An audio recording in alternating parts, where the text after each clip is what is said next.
welcome back to Salmon's Pizzeria for this week's Championship Roundup. I am, of course, your host Callum, and I'm joined by Kieran. How are you, Kieran? I'm all good, Callum. Delighted to be back on. I should be another exciting episode. Looking forward to it. And we are once again joined by Aiden. How are you, Aiden? Been a while. I'm all good. I'm back again. Morton back in the playoff race, so making a wee appearance. Yeah, back in the playoff race for now. Thanks to Partick Thistle. Yeah, we're all chasing after Partick Thistle. It's coming to an end, Kieran. Anyway, so we might as well start, as usual, Friday night game, Friday night action once again. And this time it was Livingston at home to Ayr. Livingston looking to confirm at least second place and to keep the pressure up on Falkirk in whatever's left of a title race. Meanwhile, Ayr sort of hoping to stay in touch with Livingston, just in the hope that they can nab second.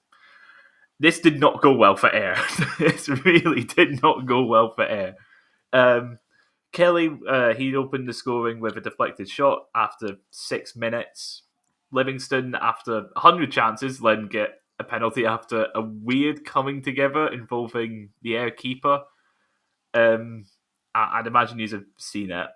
What were your thoughts on it being a penalty? Still ball. Definitely still the ball.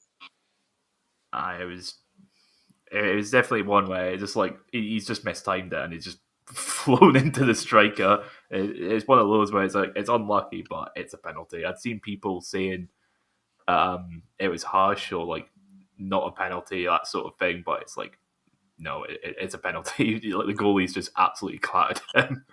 It's only harsh because it's not deliberate, but it's a foul. Yeah, it is.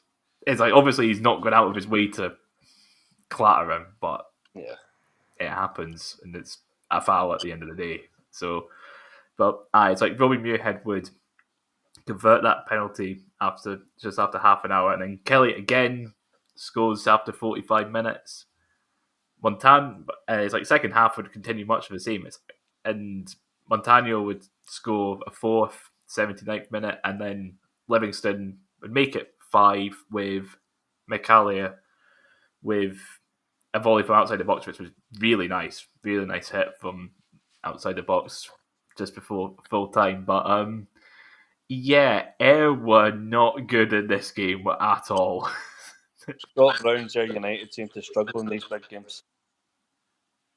Yeah, it's just like we've been saying a few weeks now where it's just like whoever does finish fourth has to fancy their chances against this Ayr side because it's like it's gone horribly wrong.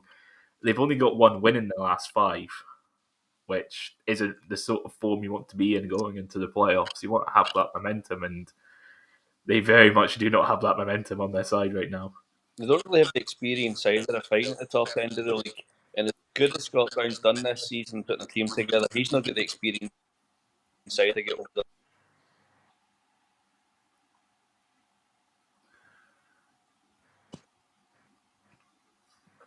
It's like they've got a bunch of experienced players that you'd think would be doing better, but it's. Yeah, Kieran, what's your thoughts on Ayr United their last few weeks and this game in general? I pretty much, as a whole, echo what you guys have said. I mean, if it's either us, Rafe, or even Morton, if you could say they're in the race for the playoffs, I fancy any either 2 or 3 years against there over the 2 legs. I think their bubbles burst completely. How much did that hurt you there, saying Morton might make the playoffs? No comment. I twinged a bit before I said it, you know what I mean? But about the game, just complete and utter domination for Livy. Could have been more than 5. And Ayr United's defence was just all over the place, and I think Ayr only really troubled the keeper at 5-0 down, and just says it all, really.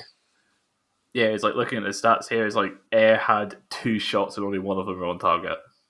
And I think it's like their game against Rafe was something similar. It's like there's like no bite in their attack at all. in recent weeks.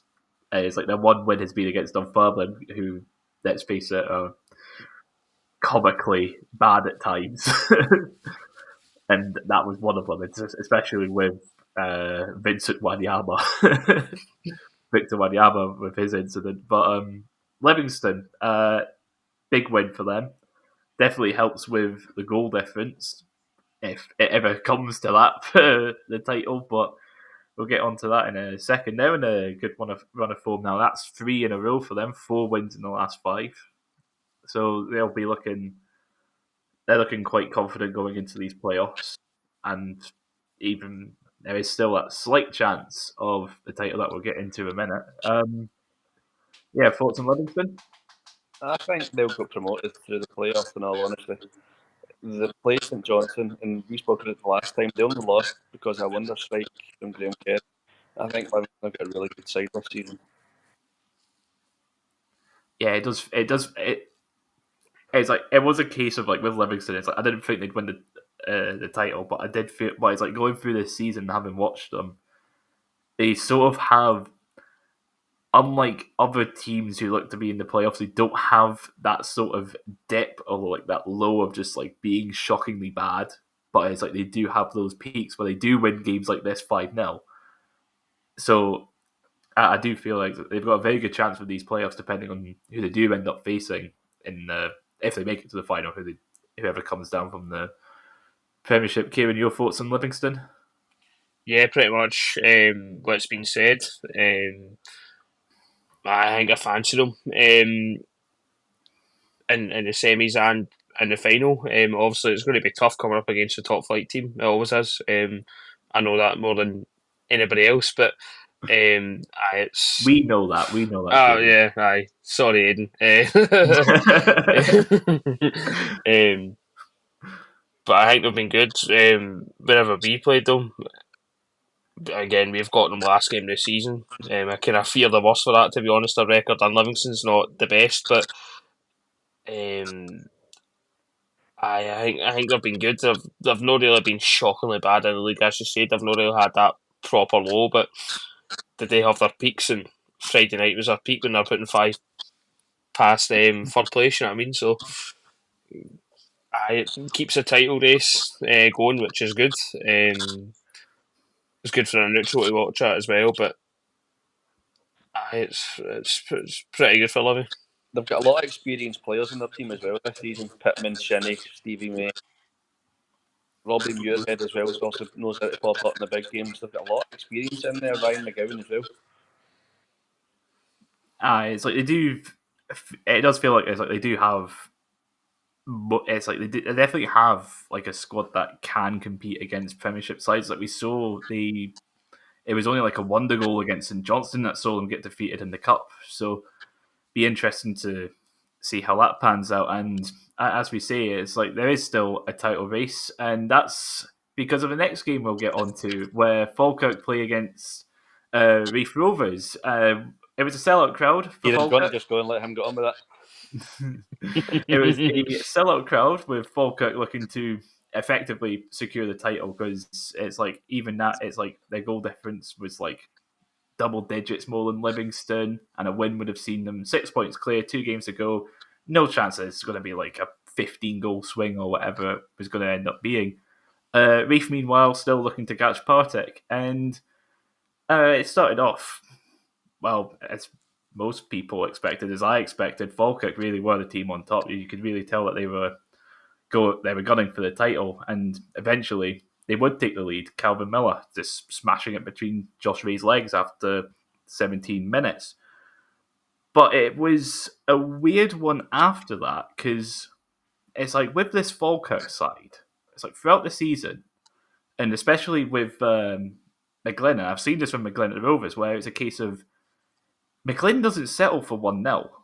It's like it's always a case, and especially with this Falkirk team, it's always been a case of it's like once that first goal's in, they're going for a second, they're going for a third. It's just like we saw what happened against Queen's Park, where it's like even when they were 4-0 up, it's like they were still going for a fifth, they were going for a sixth, that sort of thing. It's like they're just utterly relentless, and they didn't do that. They sort of like sat back a bit. They let Reef get into the game, and it's like half time. It's like going in at half time. It was starting to get a bit more even, but then Sean Mackey, oh my word! What was going through his head?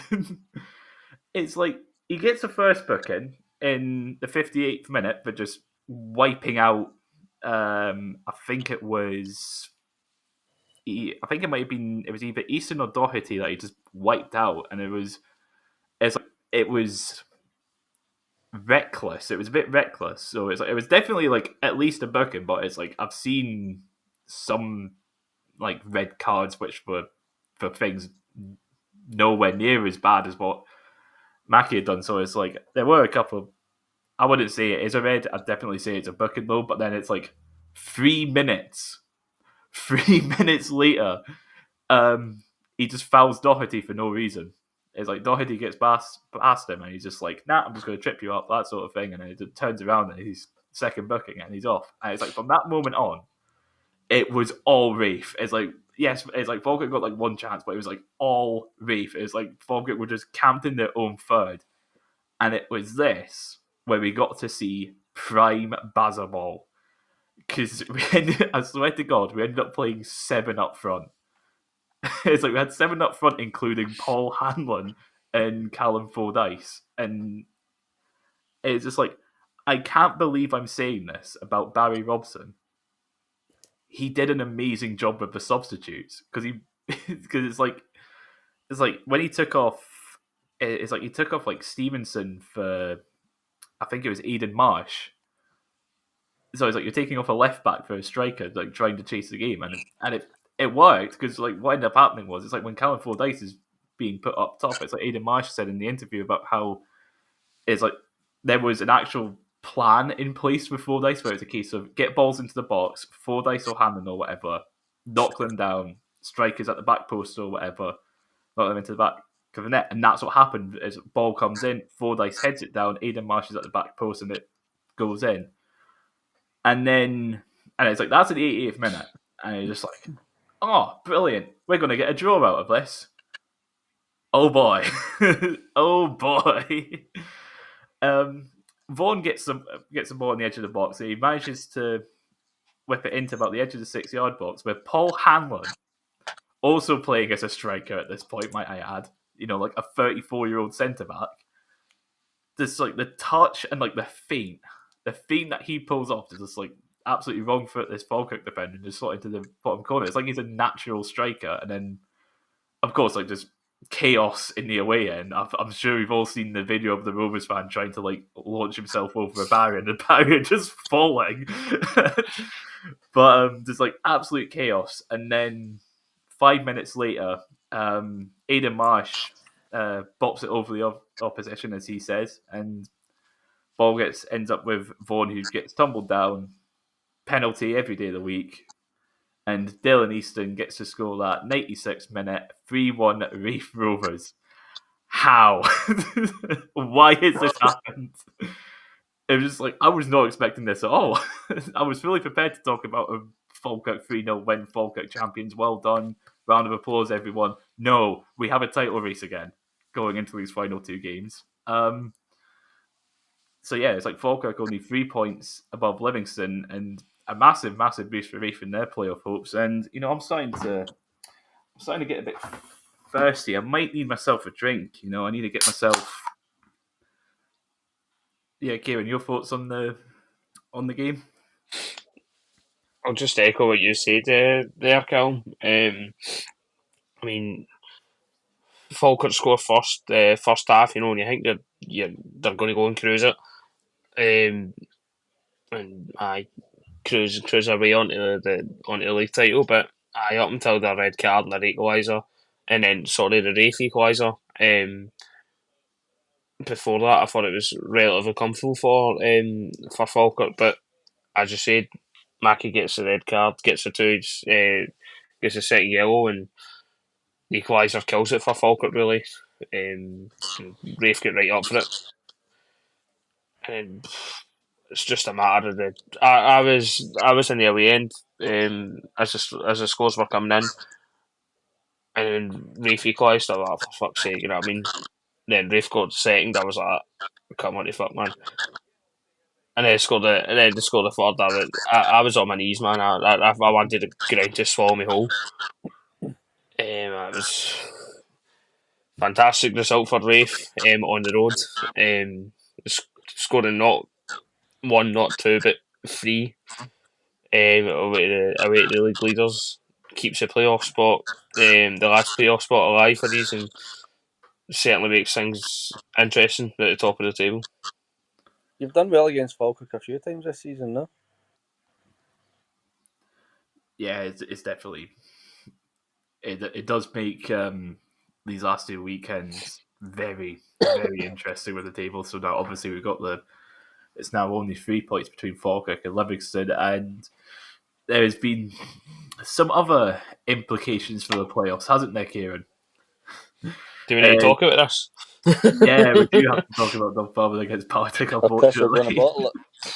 No. But with Dunfermline going into this game, they were looking to guarantee safety by avoiding the playoffs. We'll get into the reasons why this is happening with the relegation battle, but yeah, it's they were looking to avoid just effectively securing at least 8th going into this weekend, and Partick, they seemingly also want to avoid the playoffs with their form recently. Partick are just having fun. Yeah, so Kieran, you were at the game. Unfortunately. I heading into it. You're heading into a game against bottom sides in the league. You know, traditionally you should feel, naturally you should feel a bit more confident heading into the games. But our last two before that, say otherwise. 2 losses back to back against the bottom 2 sides at the time. And Airdrie away and Accies at home. So going to Pars, I wasn't confident at all, really. I was actually expecting us to get beat rather than drawn, but I wasn't confident in getting a win at all, albeit we did beat them at East End Park in November, earlier on in the season. By first half, there wasn't any real cut chances, really. Fitzpatrick came closest in the first half, though, but we'll go into that in a bit. Pars, I thought, looking back on the highlights, I thought they had all the ball, created all the chances, really, boxes into the box, balls into the box, sorry, and had all the pressure, but again, they had the real clear-cut chances. So Fitzpatrick came closest, I felt, in the first half, but he should have burst the net with that chance. I'd otherwise not hit it with more power, just hits it straight to the keeper, and it's easy for the Dunfermline keeper to save it. And in the second half, I thought, again, Thistle came into a bit, but the chances we had, we should be doing a lot better. Graham hit the bar for about 5 yards out. I just felt anytime we had the ball, we were just overthinking every chance that came to us, that came our way. And then at the end, Dunfermline, they hit the post, but it was offside, thank God. And then they nearly won it towards the end, but it was a good save from Mitchell. But I think overall it was a bit of a non-event in the game, to be honest. I think Thistle had probably the better share of the chances. But it was, I felt a draw was overall the right result. And for us, I think that's yet another opportunity passed up. 3 points dropped. And obviously, with what happened at Falkirk and Rafe, it's squeaky bum time for us, I think. Only 3 goals ahead of Rafe in fourth. It's not looking good, and honestly, before the ball was even kicked, I knew what was going to happen in the Rafe game. You couldn't write it. They're just lucky we never we never lost the game, but else would have been up shit creek with no paddle. So why have you dropped so many points? Inconsistency. I think the start of the season was shocking. I didn't win a game really until I think it was 6 games in or something like that. And for a team that was supposedly, fighting for the top end of the table, was a good start at all.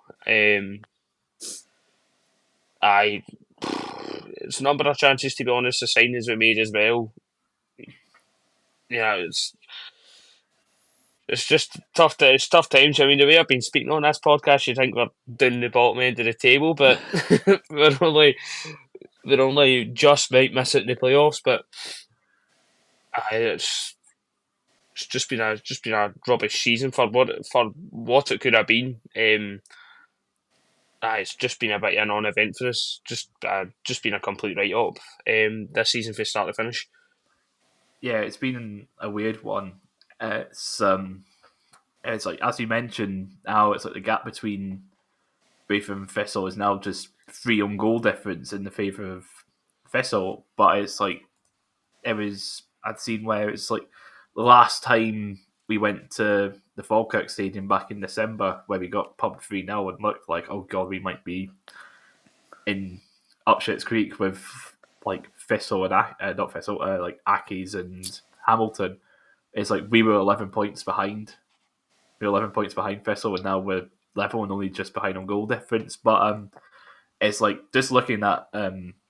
Thankfully, someone else has made this up because I've sort of requested it. But since the beginning of the year, so that calendar year 2025, Partick Thistle, if it was a league table, Partick Thistle would be 8th for 2025 with 17 points. 2 points more than Hamilton, not including the points deduction. And Queen's Park, meanwhile, have got 9, whereas Rafe have got 25.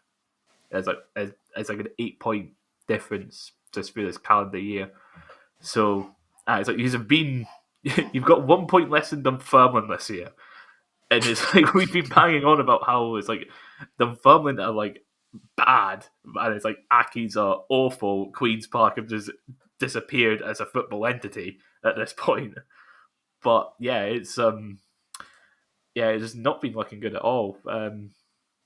It's enjoyable though. It is It's enjoyable. not been enjoyable, not for me. Absolutely enjoyable. Minus the game a few weeks ago, it's been brilliant. It's like that. What was it? That 3-week period where we were all playing each other. Very enjoyable. Just like, what on earth is going on? There's a few people still that. Sorry, Callum, to cut you off. Just to thing me yet, but there's a few people within the Thistle support that think we shouldn't have sacked Dylan. And see when you read that, let's see when you give the points. The points tally after the calendar year 2025. I mean, proofs in the pudding. Really, I think there's a few people in the Thistle fan base think we should have been sacked a lot longer than what he was. We were talking about this back in October, weren't we? yeah. Even after we lost to Alloa in the Challenge Cup. I know it's a Challenge Cup. It's a bit of a kind of Diddy Cup, I suppose, but it's good when you get to the final. But losing to both Clyde and Alloa at home as well, lower league opposition at home. I mean, it could have really been a big telltale sign for how shite this season was going to be. But it's just been a write-off. And that Dunfermline side just said as well, we say how bad that Dunfermline side is. They took 4 off us at Firhill. So, it's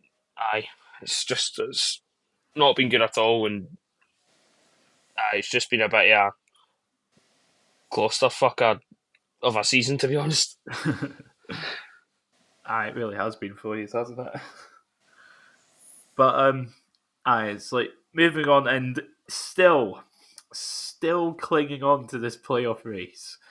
Hanging on for dear life. Just like clinging on like some sort of parasite. Parasite Greenock Morton, that's what you are.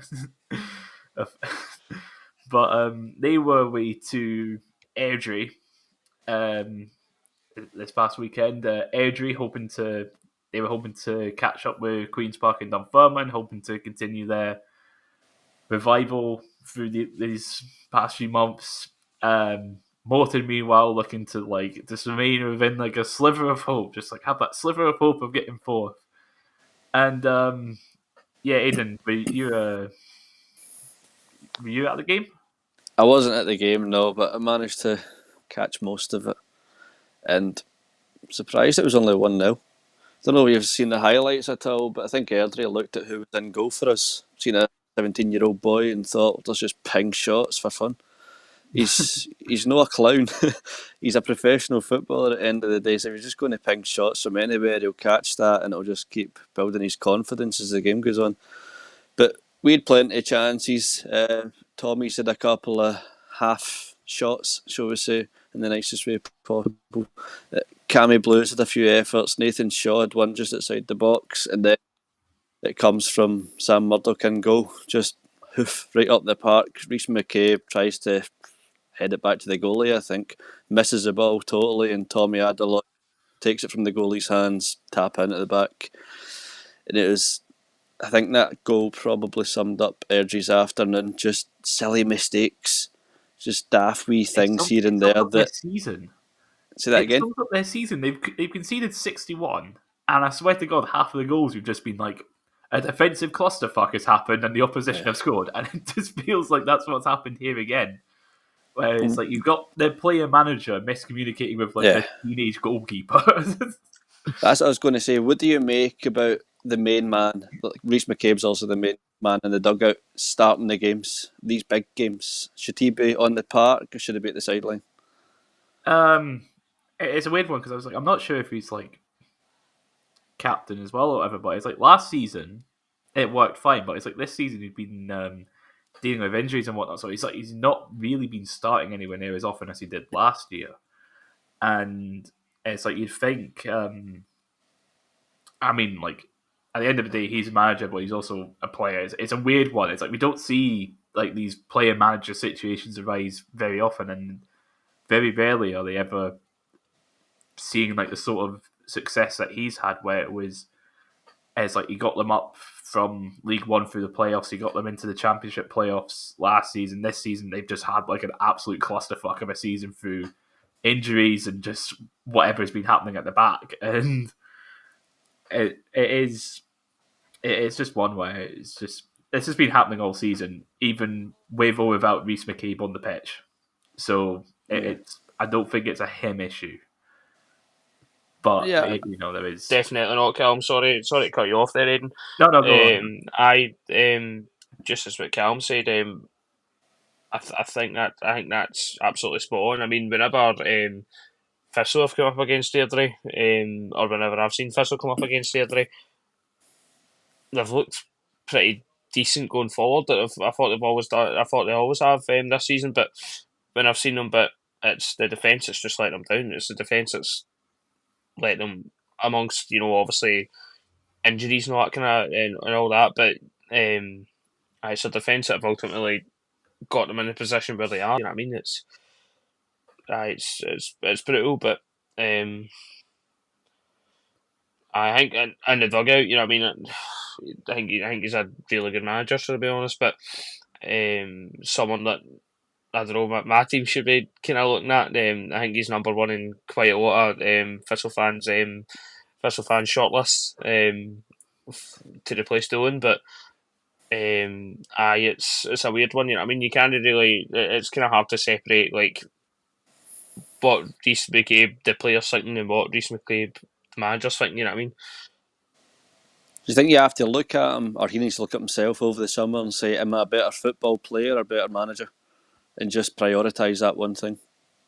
Yeah, like if you're doing this for 3 seasons now, and I think it's like with this one, actually no, he's been doing it for more than 3 seasons actually, because he replaced Murray. He came up from League One, didn't he? Yeah, he replaced Murray, so it would be 4 seasons. I think he would have been in this player manager situation, and I'm just looking here. He's only 32, so it's not a case of like his legs are gone, but it's like maybe he's just like as a player he's not quite at like championship level, like, but as a manager he very clearly is.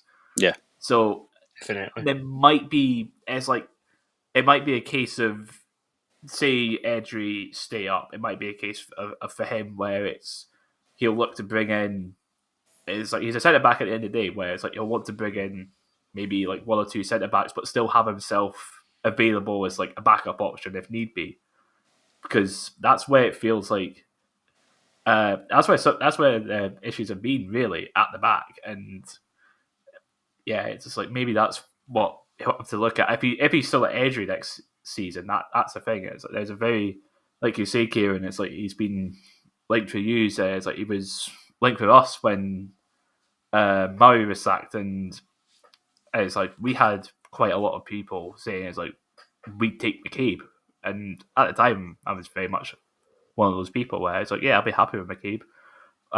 It's like I know I've said things about Edgery, but who hasn't? But so it's like with that result, it's like normally that would have seen Airdrie effectively relegated with like they're like 6 points behind Queen's Park and Dunfermline now, but with like a far inferior goal difference. Aiden, you muted, but no, it's basically consigned them to the relegation playoff, and we'll get into that reason for a while in a minute.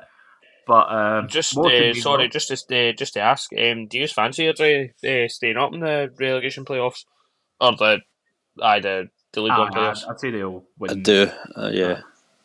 I think they've got the momentum to stay up there. That's what you're looking in these kind of playoffs, and I think they will. I fancy them against any really the teams that are in League One at the moment. Probably you could say maybe Queen of the South. I'd like to see them come up for the thing, but other than that, I don't really fancy any of the other teams that are down there. To be honest, I think they will. Like referring back to my wonderful table, if we were just going off 2025 results, Airdrie would be fifth. They'd be fifth. So yeah, that just it just tells you this is like how bad this start was. Just like the 2024 was just absolutely abysmal. But yeah, it's like they're definitely on the up. So it's like, I could see them winning those playoffs. And if anyone is going to come up, please let it be Queen of the South and not Cove. I do not want to go to Cove. Bring Stenny back. I mean, Stenny would be a laugh. I couldn't tell you the last time Stenny were at this level. So, but aye. But yeah, it's like when it comes to Morton, meanwhile, they still have a chance at fourth. You know, they're 5 points behind with 2 games to go, but they do play Wraith, and Thistle seem to be fucked. to put it lightly. I mean, realistically, we don't have a chance at finishing fourth. Even if we beat Wraith, Thistle lose to Falkirk, the goal difference still swings in the other two favour. Getting the last game of the season, Wraith have got a winnable game in the last game of the season, so I think we're just latching on for a bit of fun now. Aye, you're just here to cause chaos. It's the same. Our season's usually done by now. We're usually celebrating fifth at this point. We're here to fuck shit up.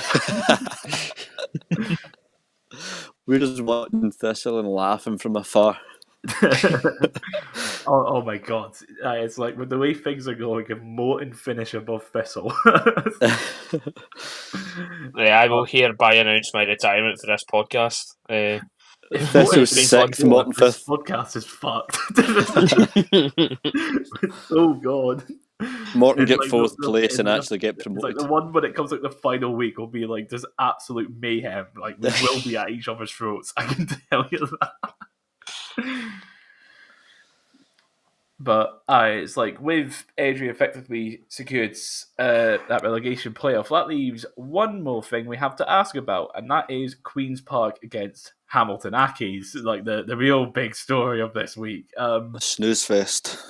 Yeah, it's like the game, like nothing happened. Like it was Callum got fouled, and that got Accies a goal disallowed. But we don't care about the game of this. We really do not care about the game of this. Hamilton Academical, what have you done? We were talking last week, weren't we, Kieran, about the impending 6 point deduction, and then it's like Next day, the podcast goes up, and then a couple of hours later, SPFL statement, Hamilton Academical. And it's like, go, let's have a read into this. Let's see. 15? 15 points deducted? It's just, it's like you read through it, and of course it's in like all technical and legal jargon, but basically, we were expecting them to get 6 points deducted due to the fact they didn't have the required license. They only got 3 points deducted for that. They got 12 points deducted for failing to pay 6 players, getting like a transfer embargo over it, but then lying to the SFA and SPFL over these payments to get out of the transfer embargo. And it's like they've obviously found out about this, and it's just like, oh my word. They signed some amount of players as well.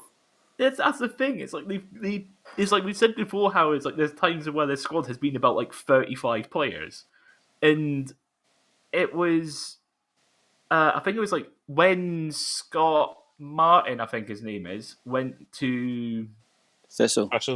he went to Thistle, and then it's like a week later there was meant to be like this fans forum, and then it's like they cancelled that because they were going to postpone it, reschedule it. With nearly in May, and it's not coming out. It's not coming They back. probably couldn't afford to hold it.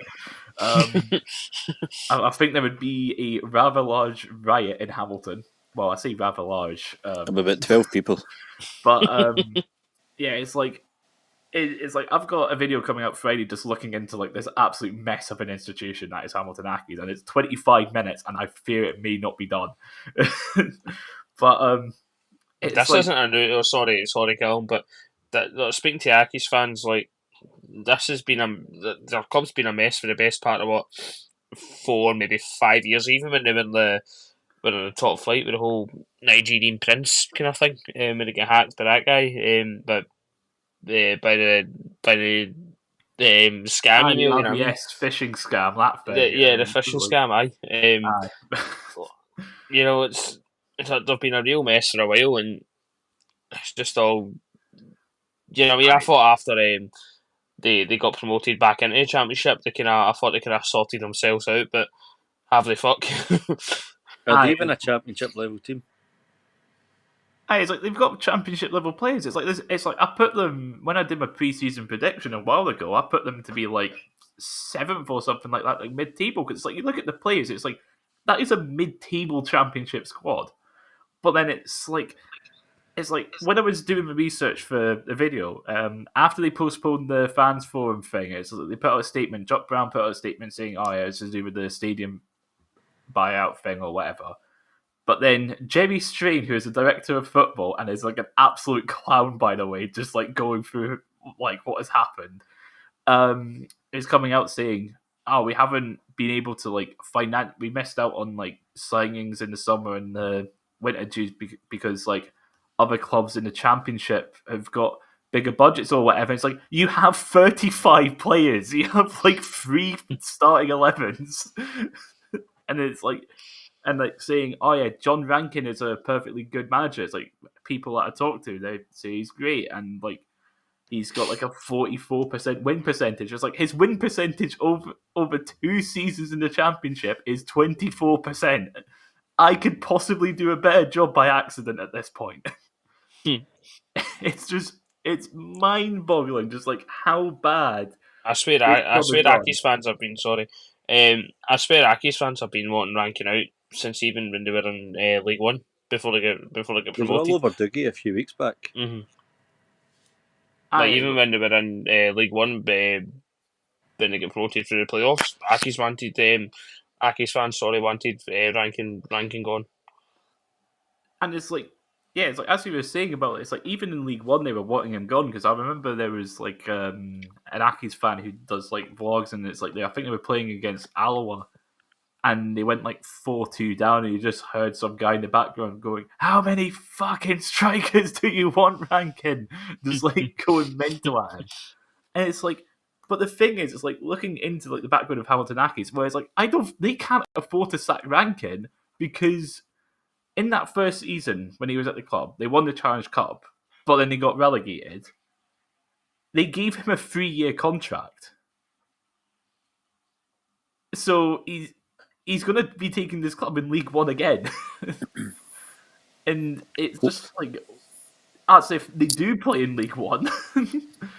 And God knows what else is happening, because, like I say, it's like the video I've got, it's 25 minutes long. It's like Inverness level of long.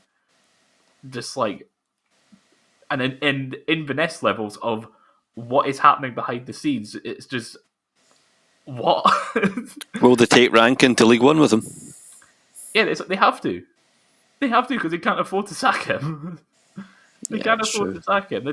It's like they're owing like $500,000 to their old owner because he still owns a stadium, and it's like the last time they were in the championship, which is like the last time I could find accounts for them, they lost nearly £1,000,000. And it's just like they've been in League One since that time, where they stayed professional, so they'll probably still be about the same. It's like we'd seen with Dunfermline. It's like they put their most recent accounts from when they were in League One, and that was, I think they lost something like £900,000. I'd imagine Accies will have lost something similar. And it's just like, good lord, it is a mess. They'll need to have a large turnover in players as well this summer. They will. It is. I'm trying to think. I think I'd seen, what's his name, Nery's Toe Poker. He's very good for this, where it's like they've got 17 players of their however big their squad is, contracted for next season, and they've got 14 players whose contracts are expiring. I will be amazed if any of those players have their contracts renewed, and even like say like 5 or 6 of those players who are contracted leave during the summer. It's just like mental. It's like I think it's like back in February we were saying like administration could be around the corner, and it's like they've been relegated by a points deduction effectively, but it just felt inevitable at this point, where it's like they were going to fall into the playoffs and they were going to get beat. It was of the bottom 4, the only team that had like any like hope of winning them was going to be Airdrie. It was like maybe Dunfermline as well, but it's like if it was Queen's Park or Hamilton, then they were fucked. But speaking of Queen's Park, they're now 6 points clear of Airdrie, and their goal difference is 12 better, so they're going to be staying in the Championship for another season. Unfortunately, somehow. Well, I mean, I say somehow. The Aki's point deduction, that's how. But yeah, it's just like even for them, it's not looking good as well. Do you think Queen's Park will get over the Rangers win next season and actually start trying? Maybe. I think they're fucked next season, to be honest. Queen's Park. Yeah, Callum Ferry, stay or go. They're basically like, I think we said before about how it's like before Jorge started pumping his money into the club, how it's like the idea for when they went professional was to be like a respectable semi-pro side, you know, like a Stenhousemuir and Alloa, you know, there's someone who just like sits League One, getting into the playoffs, that sort of thing, occasionally getting into the Premiership, and it's just like, no, I'm going to chuck money at this, we're going to get back into the Premier, and it's just like, no, it's just fucked. Sacking Callum Davidson was the worst thing they could have done. It's like, they sucked Callum Davidson before a cup final. Yeah. It's almost like on the same level as when Spurs sacked Mourinho before their cup final, where you're just like, why would you do it then? Was he in charge at Ibrox? Aye, it's just like... Yeah, you brought a massive result back, you put out Rangers in the cup, and you lose one league game and the board are like, nah, that's not good enough for us. You're Queen's Park. Aye, just very, very strange. In terms of your question, Aiden, I think for as kind of overrated Callum Ferry is, I think he's gone. I think he's gone next summer. I think somebody will come in for him. He has to be. I think it'll be the Premiership team that's coming down to the Championship that gets relegated. I think it'll be them that go for him. One of them that goes for him. I don't see anybody in the Championship necessarily touching him, but I can see him going to the Premiership team that gets relegated. Yeah, Callum right Ferry up has heading to down leave Queen's south. Park at this point, just to Yeah. like save his career. At Yeah, this point, it is like we can see what we've seen what he can do, and I feel like having a defense that isn't conceding about 50 shots a game is going to help his confidence, because I think it's a shot at this point, and he just needs to get out. if he leaves Queen's Park as well, they've always had some star player in the team, whether it's Rory Payton, Simon Murray, Callum Ferry, Dom Thomas. But see, after Ferry leaves, have they got, realistically, that's going to stand out? There's nobody else left in that team. They're finishing bottom. They're finishing Yeah. bottom next season. They're not an That's the way attractive things team are for going. players either. It was like I would be. It's like they might even be semi-pro. Like, they'll probably be like a maybe not quite semi-pro, but like like a hybrid. You know how it's Yeah. like. I think we've all experienced that sort of squad with stints in League One, but it's like I feel like that's what it's going to be like with Queens Park next season, or possibly. I mean, like, there could be semi-pro. I mean, we've seen Arbroath competed at this level for a good few years whilst being semi-pro, almost won the league, but yeah, it does feels inevitable with Queens Park going back down to League One. Not The this, only attraction to Queen's Park is playing at Hampden, but even at that, you're playing in front of 300 people every week. I know it's like you're always going to be outnumbered. Yeah. It's generally one of the worst. Like, I don't mind going to Hampden for Scotland games per se, because it's pretty much a sellout every game for Scotland. But at Queen's Park, it's probably one of the worst away days up there going to Hampden. It's so soulless. Yeah, you've it's got dumb. like, you're in the same stand as each other pretty much, and it just doesn't feel an away day, man. It feels like a pre-season friendly every time we go. It's brutal. And that's in Hampden. I dread to think what it's like at Lesser Hampden when that finally gets You can't finalised. get in because there's no tickets left.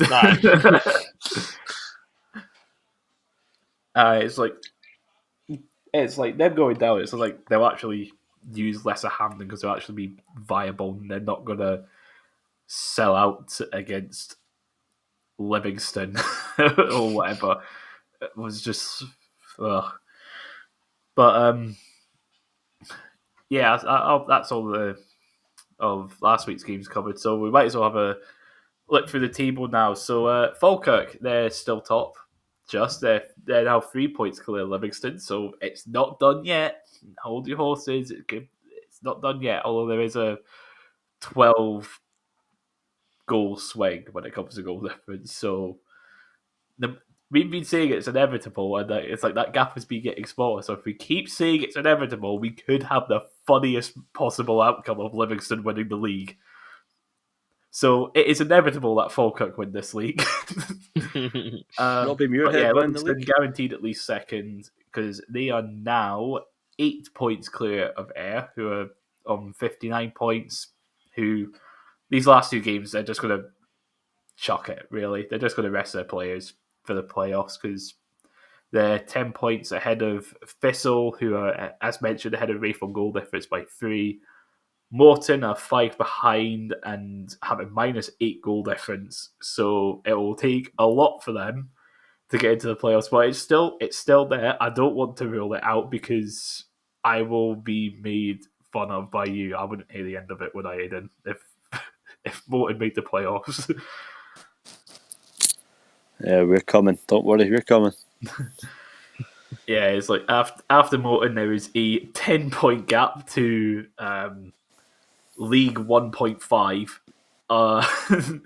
No, it'd be League 0.5, wouldn't it? 1.5 would be between League 1 and League 2. Yeah, League 0.5 with Dunfermline on 34 points minus 13 goal difference. Then it's Queen's Park, 34 points minus 15. Then 6-point gap to Airdrie, whose goal difference of minus 27, so 12 worse than Queen's Park, and 14 worse than Dunfermline is what's killed them at this point. They'll be in the relegation playoffs. And then, of course, our team that is guaranteed to be playing League One football next season is Hamilton Academical. Well done on being the first team to have something fully confirmed. It's been an honour. You've been a right laugh this season, just to slag off on the pitch and very much off the pitch issues. Have fun in League One. Have fun on the Seaside League. Is it even still a Seaside League? It was definitely a Seaside League when Rafe were in it, because you had it's like you had Montrose, you had Arbroath, we had Ayr, it was Stranraer, Peterhead. I mean, if you take Stenhousemuir out, then it probably is. Yeah. Yeah, well, we'll have a look at how it shapes up next season. But yeah, so this week's fixtures this weekend, Friday night football does continue with Partick Thistle at home to Falkirk. I am sure Falkirk are not going to be happy after what happened this weekend. So, Kieran, have fun with that. I will not. I will absolutely not. I cannot wait to see Scott Arfield dunk on us again for the second time this season. I'm sick of him this season. Oh, it's It's been said today. It's been said to death on this podcast. Season. It's been said to death on this podcast just before they continue, Callum. But I think he's a level above in this league, man. I think he's terrorising some teams in here. Aye. I've not had any issues with Scott Arfield this season, so right, move on. Aye. But yeah, it's like Saturday fixtures. Meanwhile, we have Hamilton at home to Livingston. Yeah, that could be a goal fest. A goal fest for Livingston, so you guess they just put 5 past. And who knows if Thistle pull off like an absolute miracle, and it's a case of, oh, here we go. It's like, I want to see, it's like, mind a few seasons, it was like, I think, oh god, it's a decade ago now, where Accies beat Morton 10-2 when they were trying to beat Dundee to the title in the final game. I want to see that again. I want to see that happen, where it's just like, yeah, Falkirk have won, but Livingston have just won like 10-0. It's like, it's a 3-goal difference swing now. Beats Falkirk and he thinks he can slag the rest of us off. Yes, absolutely. To be fair, has it stopped me at any point this season, especially when we've been shite? No. If anything, I am consistent. I am consistently annoying. Yes. Other games. Rafe at home to Morton. I'm sure the championship roundup next week will be very civil and well balanced. Now, you won't hear any 10-2 comments next week. Trust me on that. We'll see. Struggled all season. We'll see. It's like the focus always shifted to Hamilton against Livingston, where it's like Livingston win 10-2 and still don't win the league. Yes, and the other ones, Ayr, they're at home to Queen's Park, and that's a nothing game at this point. And then you have Dunfermline against Airdrie, which, again, that's a game that's going to happen. It's like the bottom end of the table is done now, so it's just a case of focusing on the big boys at the top end. So, yeah, I'm sure we'll be back next week to cover all of that action. And so, yeah, we'll see you next week. Goodbye.